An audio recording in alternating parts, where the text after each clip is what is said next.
PDX-10. That's pretty damn simple. I had one and played with it, and yeah, it's fantastic. I don't know what his problem was. He was funny to listen to. He was talking himself out of liking that Yaesu. Yeah, I don't know why. Like I said, I have some issues with that PDX-10. The port out for the monitor. What they should have used HDMI to HDMI. They didn't. One port out 239, where I have three. The band button's too close to the VFO. I mean, I had a little issues with it. Like I said, I just didn't need it, but I had a little issue with it. But it's great radio, great receive. I mean, it's fantastic. It doesn't take long to learn it. I don't know why he had a problem. Like you said, he had to talk himself out of it. He really did. He totally turned himself off the first evening he was on it. Yeah, they're fantastic radios. I mean, I ran that one in the RV for a while, and I just felt bad. The poor thing was just sitting out there doing nothing. And I bought it from Kerry, and I sold it back to Kerry. He put it in his RV. So, yeah, they're perfectly fine radios, great receiver. Like I said, they just have some quirks I don't like, and I like a big box radio. I've been that way all my life, like a big box radio with some turning knobs, you know? I like a radio that just works. Yeah, that's the best radio in the world, one that works.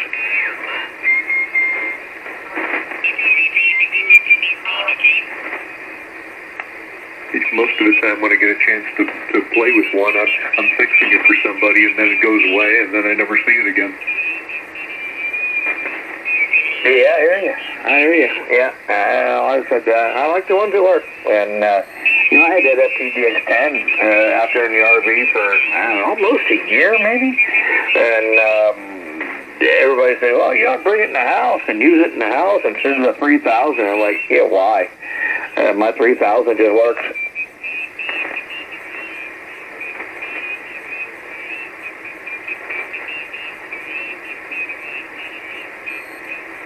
Yeah, I'm not worried about the ports going out because I got 3 antenna ports on my amplifier, so it's good to go. Yeah, like I said, the way I run mine, I run, 10, 12, 15, 17 through my vertical, and that's on port 2. So whenever I go ahead and just hit the button for, 10, 12, 15, 17, it goes to that antenna automatically. It bypasses the tuner and it bypasses the amplifier, so it's one nice thing about it. You don't have to hit a button in or switches or anything like that. It just goes to it automatically, so that's cool. And yeah, you don't have to have any other switchers in line if you got 3 antennas. Yeah, I gotcha. That's what I like about the Mercury, man. It's got the 3 antenna ports out, and you tell the tuner what antenna you have on what port, so when you fire up on that frequency, it automatically switches for you. Yeah, yeah, same thing my radio does, automatically switches for me.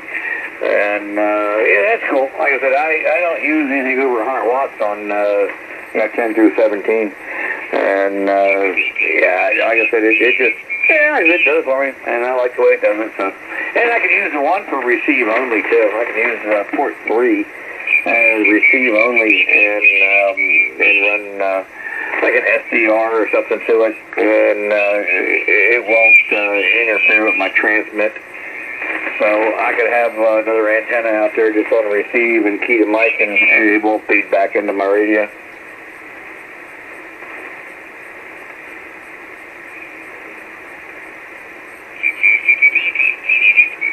So we got our bees down there. I guess those California guys got fired up.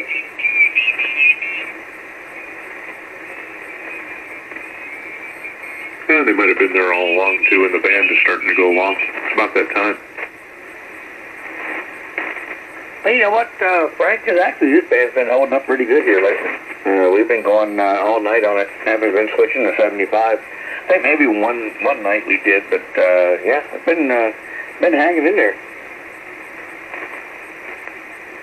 Yeah, it's starting to settle down again where it doesn't go long and we lose everybody local.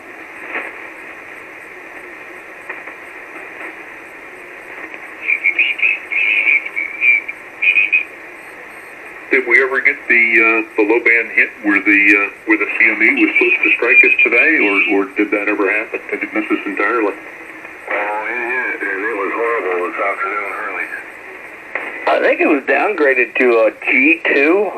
Am I right on that, Mike? I don't recall the number, but man, when it started to reappearance, man, all bands went dead. Who the hell is that? This is barefoot. What my Zentron did not work. Unsuccessful. It's going to be taking another trip. Yeah, pull around to Pump 4 driver and see Bubba J in the CB shop to get you tuned up. Come on. That's BJ4 waving a hand from that. Come on.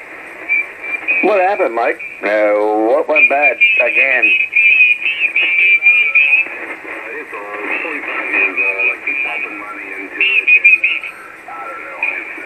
I think it reached its life expectancy. That's impossible.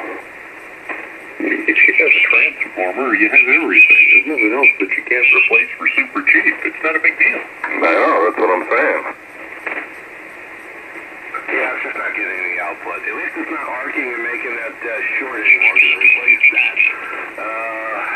I don't know, maybe an output doorknob went out on me. Well, before you start jumping to conclusions, do you have,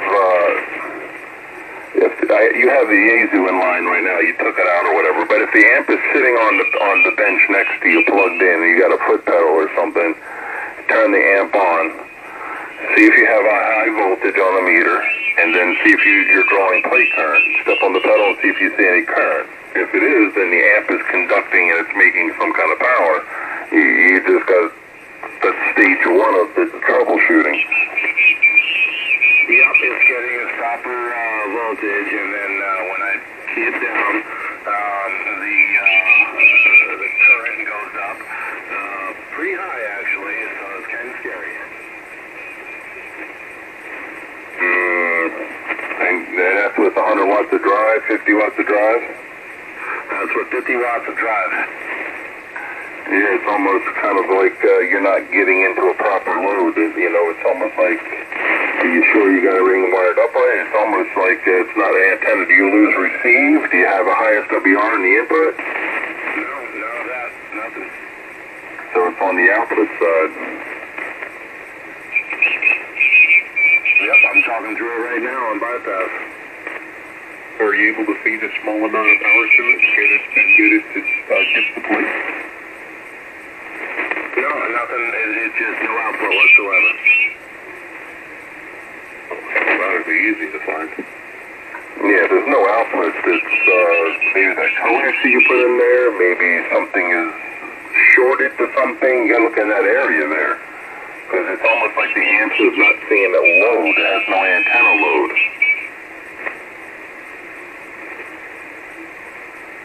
Hey, Mike. Yeah. You hear me okay without the amp? I can. Give me Frank. Yeah, I got a guy that works on amps. He's down in Fort Lauderdale. He's the best of the best. I'm telling you, he worked on a couple of my amps, and they're brand new again.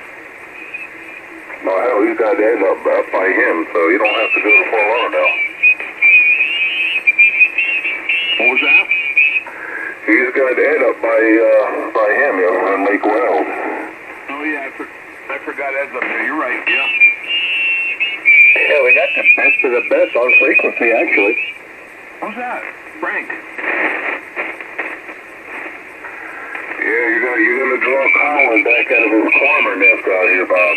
Oh, boy, oh, boy. I just had it out with him. I can't tell you what happened today, but I was at my attorney's this afternoon. Yeah, he's out here on his QRZ page. He's already posted pictures of our frequency and his antenna for farming. Oh, my God. And supposedly, what Frank told me, he has some makeup tips for you. Yeah. Yeah, that guy's a fruitcake deluxe. Yeah. Sad kid, man. Sad kid.